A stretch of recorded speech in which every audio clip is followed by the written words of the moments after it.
They're working on it. Daphne Shimazu, Reverend Tax. I believe that she had said on the show that they were going to do some. They were going to try and do some type of online, right, Bree? I think so. Mayor Jesse Alig now at 7:40 in the KUAM News Zoom room. Good morning, Mayor. Good morning. It's a great day. It's not raining, but it's cloudy and it's not too hot yet. It's a great day to not And we line don't up. have COVID pay, no COVID paychecks, Why not? plenty dogs, plenty recyclables still out there, and we're still collecting them. Can we just start with And we the don't have to give mayor's verifications. Hallelujah. Like I was saying, it's a good day to not line up at your mayor's office for a mayor's verification. Yeah. Well, But- I guess at the end of the day, right? It's like everyone's listening to each other. So I'm glad that at least that's considered. But you're right. I mean, all those hundreds of people that lined up, we hope at least their verifications are going to be utilized, right? Yeah. And not have to, go to waste. I sweat for But this. the good thing about all of this, there is a good thing about all of this, and that is that hopefully we'll work harder at making sure that the mayor's office's technology is upgraded as it should be. And so we've been working on that since I became president in January, and with the lieutenant governor's help, there's some money that will do this for us. And so he's reconfirming that commitment that we'll continue to work at getting our technology upgraded so that this information is readily available to the agencies that need it, and residents don't actually have to line up and come to the office for this type of information, at least not for additional information or not for additional forms, but just to kind of streamline the process like they're doing now. So that's a good thing that at least we're moving forward, and there's additional steps being taken to actually continue that process for us at the mayor's office. Right. We had a comment here on our technology as well. KUM News Facebook page because we posted up this news story about all rise applicants no longer have to line up at mayor's offices for verification. Harvey commented, a step in the right direction, but why is the administration still agonizing the people over paying rise? Now that everyone has the verification, the lieutenant governor says it's not needed. Waste of the citizens and mayor's staff time. You would think that with all the highly paid administrators at Adelup, someone could have come up with a citizen-friendly plan from the beginning. Come on, elected folks. Just send out the $800 based on the tax return. People are about to lose PUA and need money for school. Mayor, I was thinking last night, how do we get to this point where we're approaching the 8th month of the year and this RISE Act was passed into law, allowed to lapse into law in December? Did you think that maybe, because it wasn't until I want to say around February, March, I want to go back and Google it just to be really accurate, but I don't know if the senators were making noise about this until maybe they realized like, oh, damn, she's really not going to pay this. Maybe they thought, okay, it's just a couple months or whatever. But how do we get to this point where we're approaching the 8th month of the year and this thing has been law for that long, and we're only now trying to figure out whether or not people need to line up for mayor's verifications? It's insane to me. Yeah, that's kind of the issue with all of this pandemic, and as far as there not being a plan that is accessible for all of us, and not just the mayors, but for the public as well. And so I think if everyone knew what the plan was, based on what is passed and signed into law, whether it's the RISE Act, whether it's the use of the American Rescue Plan money, I think more residents will be understanding and will also be able to plan, right? And everyone struggles in their own way.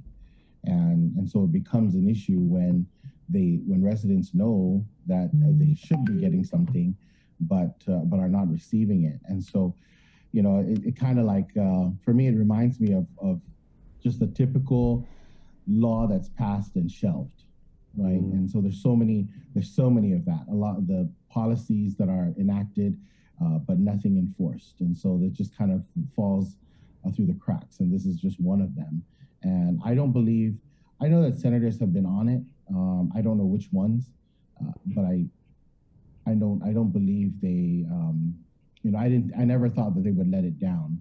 I just know that all of us have actually just been waiting on a plan and an execution date for all of these things. And again, not just the RISE Act, but including the American Rescue Plan money. I mean, it's July 26th, and we're faced with the next fiscal year and planning for that fiscal 22. And how do we plan for 22 when I know the senators are waiting to know what we're receiving from the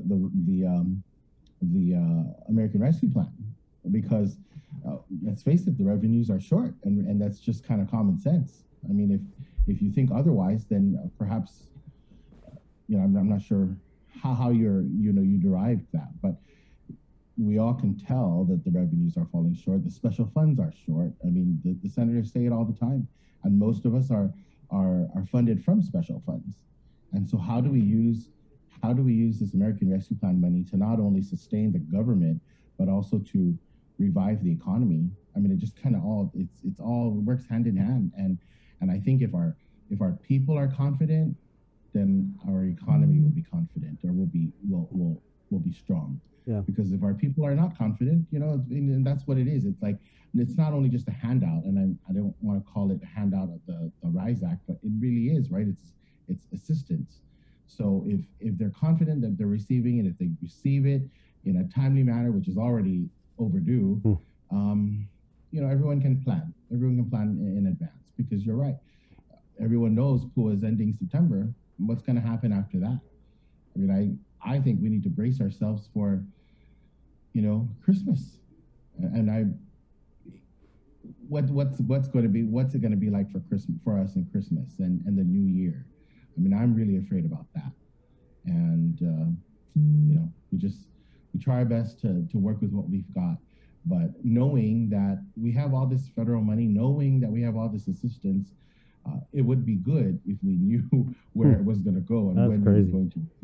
I mean, the communications or the messaging people or the digital whoever's the whatchamacallits down there at Adaloop should be putting this info forward. I don't understand. God, it sounds annoying. I've been saying the same thing for the past month. I don't understand what's the big deal about this plan and why it's so top secret. Like, there's nothing you can say about how you plan to spend this money at all. Yeah. We have seen for us, zero. On the mayor's side, That's crazy. I was in Tumon yesterday morning, and I saw a pack of dogs, and I thought, okay, related to the mayor's side again on agriculture. So this American Rescue Plan money, we know the legislature is proposing $5 million to agriculture, and a portion of those funds are to address animal control. But I think on our side, for the mayors, we would like to know how much of that is going to animal control, and what is it going to fund? Is it going to fund more animal control officers to deal with the animal control problem? Because we not only have dogs in Teason, we have dogs all over the island, but we don't only have dogs. We have cats, we have pigs, we have chickens, we have snakes. So it's all animals, right? All invasive species. And so addressing that will also assist us in preparing for tourism, which drives our economy, and it all just kind of works hand in hand. And so those are the things that for us, as mayors, I mean, that's something that we want to know.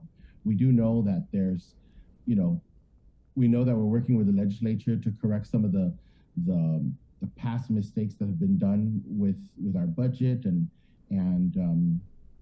as far as funding sources, but all of that kind of ties into how much of this American Rescue Plan money we're going to receive. So it doesn't only affect the household, it affects us as a government, it affects us as an island. So hopefully, and we know that they listen to KOAM, so hopefully hopefully the administration will give us a plan. If they don't give it to you guys, hopefully they give it to us soon enough. Well, speaking of a plan, I thought the plan was to pay COVID differential pay last Friday for on government payday, and I'm just hearing that no COVID pay was made, and that was supposed to be from December all the way to I'm not sure what month, but I'm just getting my phone's being blown up about Yeah. what happened and why aren't they getting their pay. Look, Sabrina Husanganya, don't say anything until we get the check because that's what it is. They told us a long time ago. Now don't worry, this pay period. But I'm not telling staff because if it's not gonna be in their account this pay period, I'm gonna give them their money because I told them, right? And I'm not gonna give them their money because that money is coming from federal assistance, so it should be paid. Uh, Again, it's the same excuse. I don't, and I say excuse because I don't know what else there is. If there's no money, then there's no money. They can't say there's no account because there's everything at DOA is worked out. Yeah. I mean, Mayor, it's clearly paying COVID differential pay would be allowed under the American Rescue Plan. I mean, clearly it's COVID related pay. Oh, certainly. I mean, it was under CARES Act as well. Yeah. And that was the justification in January that the CARES it wasn't specifically mentioned that CARES Act money ran out, but that there was no more money that was paying for COVID pay, and that we would have to use local funds. When you say local funds, then that means you were obviously using federal aid, and that was CARES, right? CARES Act. So if CARES Act paid for it, I'm not sure why American Rescue Plan can't pay for it. And so yeah. Yes, you're right. No, you're right. They did say last week, but I didn't announce it because you may have announced it, but I didn't announce it because I knew, of course, that they're going to continue to tell us this Friday, but I will never say when until the staff receive it. They actually receive it. If they receive it, I'll just call and say, hey, guess what? They got paid. Because that's the only sure thing. Unfortunately. So were you guys given any kind of new time frame when this COVID differential pay is going to be paid out? Like maybe, July 30th? Well, Sabrina, we're not friends. So, no. Yes and no. Of course we're given a time, but you know what? And that's the thing is, it's not I don't want to give a time because I don't hold the cash, and I don't sign those checks. I sign the timesheets, but I don't sign those checks.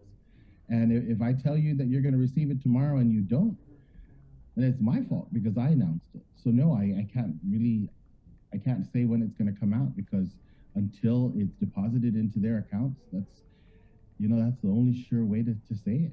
Unfortunately, I can't say it any other way. And I don't want to say it any other way because there are a lot of employees that are going to look forward to it because they need it. And in planning, in financial planning, if you account for that money on a specific date, then you expect it on that date, and you expect to expend it on that day for whatever reason, for whatever purpose you have, personal purpose. And I don't want employees to plan knowing that money is not there. They need to plan with whatever they currently have. So that's bottom line. But I met with the Director General Paul Chen last week. So from Taipei, he's I don't know if you've ever interviewed him, but he's a breath of fresh air when it comes to animal control. And so I'm excited to work with him and with the Taiwan-based businesses that we'll probably put together soon enough to offer some help with animal control. So he's really into spaying and neutering, and so he does have his vested interest is really the interest in Taiwan, the Taiwanese visitors coming to Guam, and we're certainly going to need them to come to Guam. And so I'm looking forward to working with him on some plans for the rest of the year and the upcoming new year. So that's, hopefully we'll send something out to you. But I've been talking to him, he had other plans. We had initially talked about something similar with using university students from Taiwan to come over to provide the spaying and the neutering, just like we were going to do with agriculture and Cornell University. But of course, that I think that plan was just a little more costly than what it would cost from Taiwan. And so I'm not sure. So that's part of the bigger picture with working with Director General. And so that would kind of supplant what Gaines always saying is how they need an on-staff veterinarian to do these spay and neuter clinics, which they haven't done in a while. That's correct. So we're working together with Gain on it. We're excited that Gain will have a new veterinarian, and so we're certainly going to be able to work with that vet to to continue the spaying and the neutering, and it'll help, but we're going to need a whole lot more, and so that's what we're hoping to get from Taiwan again, because it's it's cheaper and it's quicker. They could stay longer. And they have more ties to Guam, and there's more they have an interest in being here, so we're looking forward to that. Has the GORA executive director ever reached out to the Mayor's Council of Guam? When he was on the show a while back, he was talking about how he gave us an update on some assistance for people for their rental, right, Chris? Something like that. And so not a whole lot of people had applied for it or were eligible for it. So he said that, we're going to work to kick and give some of that money to the Mayor's Council so that they could start retrofitting, I guess, their Senior facilities center. for, to accommodate the opening of the senior center. So have you had any discussions with GORA? So I have not, but I do know that through the Lieutenant Governor's office, there are some senior centers that are going to get some assistance with their some of their walkways and their roofing. So and it is coming from GORA. So that is, as a matter of fact, before that, I think every senior center received an additional $20,000 for facilities repair and maintenance, and so that's kind of what is going on now with all of them.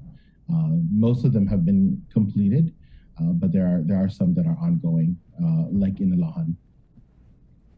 Speaking of GORA, in Ilahan is having their basketball ribbon cutting tomorrow. It was a GORA-funded project. That's right. And so that's good news for Ilahan, and I know that was part of the administration's plan with GORA down in Ilahan. So that ribbon cutting, I believe, is tomorrow at 9 o'clock, 9 or 10 a.m. All right. I just hope no one harvested those clams down there. Oh, that would be sad. I'd hope not. Well, Mayor Chargaloff, he's on it. He's a proactive mayor, so hopefully he'll take good care of that. Yeah. Well, Mayor Alig, we feel your frustration here. We got to let you go though. Top of the hour.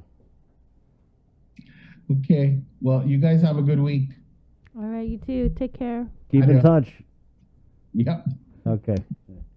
Mayor Jesse Alig, Mayor's Council of Guam, obviously very frustrated with everything. It's Monday, July 26th, and boy, do we have a case of the Mondays here on The Link. Brought to you by Pacific Points, IT&E, Cabo Enterprises, and Jack in the Box. We're going to take a quick break, and we're coming back with